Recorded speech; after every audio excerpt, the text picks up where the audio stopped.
సద్భావము గలవారి ఎడల నీవు సద్భావమును చూపుదువు. సద్భావము అమ్మా, ఏం భావం ఉండాలి? సద్భావము. మనం ఎగిరెగిరి పడకూడదు. ఎలా ఉండాలి? సద్భావము. ఎక్కువగా మాట్లాడద్దు, తక్కువగా మాట్లాడద్దు, లిమిట్గా మాట్లాడద్దు. ఎక్కువగా ఎట్టొద్దు, తక్కువ. శ్రమపడు వారిని నీవు రక్షిస్తావు. ఎవరినంట? శ్రమ పడకుండా కష్టే ఫలి అంటారు. ఏమన్నా అంతేనా? కష్టే ఫలి. శ్రమ పడ్డవాడు కష్టించి ప్రార్థించాలి, ప్రభు దగ్గరికి రావాలి. ఎవరు శ్రమ పడుతున్నారో వాళ్ళు ఏం చేస్తారంటే దేవుడు నీవు రక్షించదువు. తర్వాత ప్రార్థన లేదు, ఏమి లేదు, ఏమి దేవుడు అబ్బా గర్హించిన వాళ్ళు ఏం చేస్తారంట? కింద ఏమున్నది? గరిష్ఠులకు విరోధివై వారిని అణచివేచెదవు. గరిష్ఠులకి ఏమవుతాడంటమ్మా? ఎవరిని? గరిష్ఠులకి ఏమవుతాడు దేవుడు? దయ చూపుతాడా? ఏమవుతాడు? విరోధి అయిపోతాడంట దేవుడు. 2012 సంవత్సరంలో 6 మంది వచ్చారు బైబిల్ నేర్చుకోవటానికి. ఎక్కడ? ఏంటది? భాగ్యలక్ష్మి కాలంలో. మాకు బాప్తీసాలు ఇచ్చావు కదా, మాకు బైబిల్ కూడా నేర్పించాయి గారు, 1 గంట నేర్పించమన్నారు. 1 గంట 6 గంటలకి వెళ్ళి వాళ్ళ దగ్గర కూర్చుంటే వాళ్ళు వచ్చి అన్ని ప్రశ్నలు అడిగితే ఆ ప్రశ్నలన్నిటికీ సమాధానం చెప్పుకుంటూ రెఫరెన్స్లు చూపించుకుంటూ వాళ్ళకి ఏంటంట దాని భావాన్ని చెప్తూ అయినప్పటికీ రాత్రి 11 అయ్యేది. 1 గంట చెప్పేది ఎంత అయింది? 11. అప్పుడు నేను పని చేస్తూ సేవ చేస్తున్నాను. 14 సంవత్సరాలలో వాళ్ళకి 6 నెలలు అయ్యేటప్పటికి వాళ్ళ కొమ్ములు పెద్దగా అయిపోయింది. వాళ్ళకి వచ్చింది ఇంత కూడా లేదు. అర్థమవుతుందా? శిష్యత్వం బుక్కులని మంచి ఉన్నాయి వాళ్ళకి. మంచి ఆ బుక్కులు కూడా ఇచ్చిన చక్కగా. అవి దొరకవు ఎక్కడ, ఏ షాపులో దొరకవు. ప్రత్యేకంగా తయారు చేసి ఓఎంఓలు ప్రత్యేకంగా తయారు చేసినటువంటి బుక్కులు వాళ్ళకి చెప్పి దాంట్లో ఉన్న ప్రకారంగా శిష్యుల్ని తయారు చేయడానికి మొదటి నుంచి నా గోల్ అదే. నా దగ్గర 100 మంది కూర్చోవాలనేటువంటి ఆలోచన నాకు లేదు. వాళ్ళు ఏమవ్వాలి? యేసుప్రభు గోల్ కూడా అదే. ఏమన్నాడు ఆయన ఏం చెప్పాడు? విశ్వాసులందరూ సంపాదించుకుని వాళ్ళ దశంభాగాలు వాళ్ళ కానుకలు తెచ్చుకుని మీరు ఇల్లు కట్టుకుని బిల్డింగ్లు కట్టుకుని ఈ గోడలను కట్టుకుని ఆ గోడలను కట్టుకుని కార్లు కట్టుకుని హెలికాప్టర్లు కొనుక్కుని అని అనలేదు. ఏమన్నాడు ఆయన ఏం చెప్పాడు? ఏం చేస్తున్నారు వాళ్ళందరం? నీతి అంటే ఏంటి? ఆయన చెప్పినట్టు చేస్తున్నారా? మత్తయి సువార్త 28వ అధ్యాయం 19వ వచనం. ఇది సందర్భం కాదు కానీ వచ్చినటువంటి జ్ఞాపాన్ని మీకు తెలియజేస్తున్నా. కాబట్టి మీరు అందరూ దీన్ని మాట తీసుకోండి. ఏం చేయమన్నాడు? ఏం చేస్తున్నారు? కాబట్టి మీరు వెళ్ళి. ఎవరితో చెప్తున్నాడు ఈ మాట? యేసుక్రీస్తు ప్రభు తన శిష్యులైనటువంటి 12 మందితో చెప్తున్న మాట ఇది. ఇది ఏంటంటే ఇదేంటి తెలుసా? ఇది ఆజ్ఞ. ఏంటిది? ఆజ్ఞ. ఆర్డర్. ఏం చేస్తున్నాడు? ఆర్డర్ చెప్తున్నాడు శిష్యులు.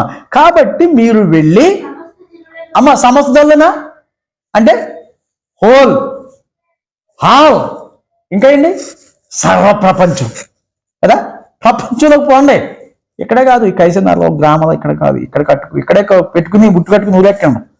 వెళ్ళిపోండి. మీరు లోకంలోకి వెళ్ళిపోండి. వెళ్ళిపోవాలంటే ఇక్కడ భార్య ఉండదా, పిల్లలు ఉండదా, బాధ్యతలు ఉండవా? వెళ్ళిపోవాలంటే అంత తేలికనా? ఇంటి నుంచి ఇక్కడికి వస్తాక 15 కిలోమీటర్లు వస్తాక ఎన్ని పాటలు. అవును కదా. వీళ్ళకి ఎన్ని బాధ్యతలు ఉంటాయి. పిల్లలు లేరా, భార్య లేదా, ఇల్లు లేదా, తల్లిదండ్రులు లేరా, ముసలోళ్ళు లేరా? ఆయన చెప్తున్నాడు. ఏమన్నాడు?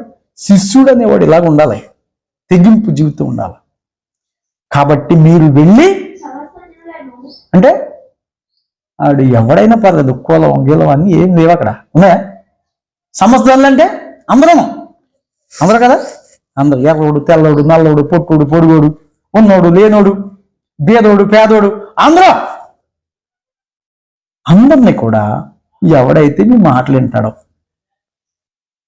ఎవడైతే మీ మాట వింటాడో, మీ మార్గంలోకి వస్తాడో వాడిని ఏం చేయమన్నాడో చూడు.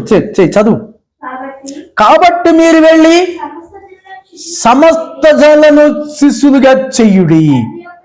ఆ తండ్రి యొక్కయు కుమారుని యొక్కయు పరిశుద్ధాత్మ యొక్కయు నామములోనికి వారి బాప్తిసం ఇచ్చుచు నేను మీకు ఏ ఏ సంగతులు ఆజ్ఞాపించుతున్నో ఏంటంట అన్నిటినీ కొన్నిటినా అన్నిటినీ గైకొన వల్లని వారికి బోధించుడి.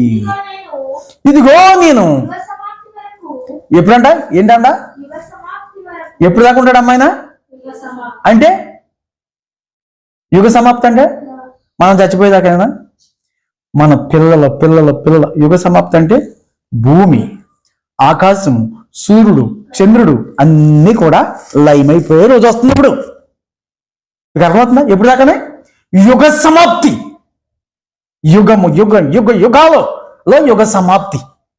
సూర్యుడు ఏమైపోతాడు? సూర్యుడు ఏమైపోతాడు? నలుపు అయిపోతాడు. చంద్రుడు ఏమైపోతాడు? ఎరిపోయిపోతాడంట. మొన్న చంద్రుడి మీద పరిశోధన జరుగుతుంది. ఇప్పటికే నాసా చట్టం అని ఒకటి ఉంది. ఆ నాసా చట్టం వాళ్ళు ఆ సూర్యుడి మీద పరిశోధన చేస్తున్నప్పుడు సూర్యుడి మీద కొంచెం కొంచెం తుప్పు పడుతుందంట. ఏం పడుతుంది? తుప్పు. దేనికి పడుతుంది? తుప్పు ఇనుముకి పడుతుంది కదా. సూర్యుడి మీద తుప్పు పడి దాన్ని పరిశీలన చేస్తే అది ఎర్రగా ఉందంట. ఎలా ఉంది? ఎందుకు? బైబిల్ గ్రంథం రాయబడి ఉంది అలాగా. మత్తయి సువార్తలో సూర్యుడు ఎరిపోయే రోజు, చంద్రుడు అదే అదే ఆ రోజు, ఎగుచారుది ఏడ్చే రోజు, దొంగలంతా దొల్లే రోజు, తల్లి జాడ పిల్లకు లేక పిల్ల జాడ తల్లికి లేక చెట్టుకొక్కరై పుట్టకొక్కరై అనాథులై అరిచే రోజు వస్తుంది. ఇక్కడ యుగ సమాప్తి వరకు ఏముంటాడైనా మనుషులంతా విడిచిపెడతారు. ఎవరుంటారు మనతోను? ఏం మాట ఇచ్చాడైనా? నిన్ను ఇడుగను. ఎప్పుడు దాకానే? యుగ సమాప్తి దాకా. ఎవరు చెప్పాడు? నిన్ను ఏ ఏ సంగతులని చెప్పాను వాటన్నిటిని గైకోవాలి మీరు. కొన్నిటిని గైకుంటే దెబ్బలు తినేస్తారు. ఇంటి వారందరూ కూడా ఏలేస్తారు, అన్నదమ్ములందరూ కూడా ద్వేషిస్తారు. మార్కు సువార్త 10వ అధ్యాయము 28-29 వచనాలు చదవండి.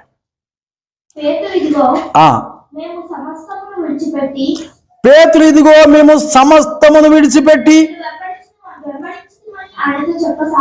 సమస్తం అంటే అమ్మా, సమస్తం అంటే ఇల్లు, భార్య, పిల్లలు, ఆస్తి, బ్యాంక్ బ్యాలెన్స్, బైకులు, కార్లు, ఇంకేంటి వల్లాలి ఏంటవి అలాంట వాళ్ళు చేపలు పట్టేవాళ్ళు అవన్నీ సమస్తం అంటే అయ్యానా. సమస్త జనులకి ప్రకటించాలంటే ఏం చేయాలి? సమస్తాన్ని విడిచిపెట్టాలి. మరి ఈరోజు పాస్టర్ గారు సమస్తాన్ని విడిచిపెడుతున్నారా సంపాదిస్తున్నారా? ఇప్పుడున్న పాస్టర్ సమస్తాన్ని విడిచిపెడుతున్నారా సంపాదిస్తున్నారా? ఆయన చెప్పింది చేస్తున్నారా? ఎవరి నిమిత్తం అంట? నా నిమిత్తం అంటే, నా అంటే ఎవరైనా నా నిమిత్తమును సువార్త నిమిత్తమును ఇంటినైనను అన్నదమ్ములైనను అక్క చెల్లెలైనను తల్లిదండ్రులైనను చాలు, పిల్లలను కూడా చాలు, భూములు కూడా చాలా, ఇవన్నీ విడిచిపెడితే ఎక్కడ బయటకు వెళ్ళేటప్పుడు ఏం చేయాలి? ఇవన్నీ విడిచిపెట్టాలి. భార్య నన్ను విడిచిపెట్టి అన్నీ. మరి భార్యని విడిచిపెట్టవచ్చా? మరి భార్యని విడిచిపెట్టకూడదని ఉంటుంది. భార్య ఎక్కడ ఎడబాయకూడదని ఉంటుంది. కానీ ఆయన నిమిత్తం ఏం అన్ని విడిచిపెట్టమన్నా లేదా? విడిచిపెడతామంటే మామూలు మాటలా? ఎంత బాధ ఉంటుంది. గుండె ఏమవుతుంది? గుండె బద్దలాసిపోయే మాటలు చెప్పాడు ఆయన కదా. ఏమవుతుంది? హార్ట్ అటాక్ అర్జెంట్గా వచ్చేద్ది. అవును కదా. అన్ని కోట్లు విడిచిపెట్టేస్తాడా? అంత బ్యాలెన్స్ విడిచిపెట్టేస్తాడా? అన్ని కార్లు, అన్ని బిల్డింగ్లు, భార్య. లోకాసు వార్త 14వ అధ్యాయము 26వ వచనం చూడండి. 14:26.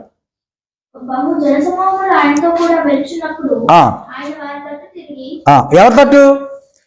బహు సమూహాలు ఉన్నారు. సమస్త జనులు ఆయనతో ఉన్నారు కదా. ఉండగా ఆయనతో ఇంకెవరు ఉన్నారు? శిష్యులు కూడా ఉన్నారు కదా. ఇప్పుడు చదువు. ఎవరి తట్టు తిరిగాడు? ఎందుకనే శిష్యుల తట్టు. ఆయన ముందు వెళ్తున్నాడు, వెనకాల జనం ఉన్నారు, ఆయన పక్కన ఇంకెవరు ఉన్నారు? శిష్యులు. వెనక్కి తిరిగాడు. ఇలాగా తిరిగి ఏమన్నాడు ఆయన? ఎవడైనా నా యొద్దకు వచ్చి తన తండ్రిని, తన తల్లిని, భార్యను, పిల్లలను, అన్నదమ్ములను, అక్కచెల్లెలను, ఏంటమ్మా ప్రాణం అంటే ఆయన కోసం చచ్చిపోతా కూడా వెనకాడకూడదు. ప్రాణం ఇందాక ఏం చదువుకున్నా అక్కడే, ఇక్కడ ఏం చేయడు, ఇంకా కఠినంగా చెప్తున్నాడు ప్రాణం ఏది. మరి ఇంకొక విషయం తెలుసా, యేసు ప్రభు వస్తున్నాడన్న చెప్పిన ప్రవక్తలు, యేసు ప్రభు వచ్చిన తర్వాత ఆయన ఎమ్మడించిన వాళ్ళు, ఎమ్మడించి చూసింది విన్నది కన్నది ప్రకటించిన వాళ్ళు ఒక్కళ్ళు కూడా సరిగా చచ్చిపోలేదు. ఈ శరీరాల్లో లెక్క చేయలేదు. ప్రాణం అన్ని అన్నదమ్ములు, అక్క చెల్లు, భార్య, పిల్ల, ఆస్తి ఒక లెక్క. ప్రాణం అంటే ఉండలేదు అక్కడ. తన ప్రాణమును సహా ద్వేషింపకుంటే వాడు నా శిష్యుడు కానేరడు. 27 వస్తుంది. మరియు ఎవడైనను తన సిలువను మోసుకుని నన్ను ఎంబడింపని ఎడల వాడు నా శిష్యుడు కానేరడు. చాలే, అర్థమైందా? ఈ రూల్ ఎవరు పాటిస్తారు?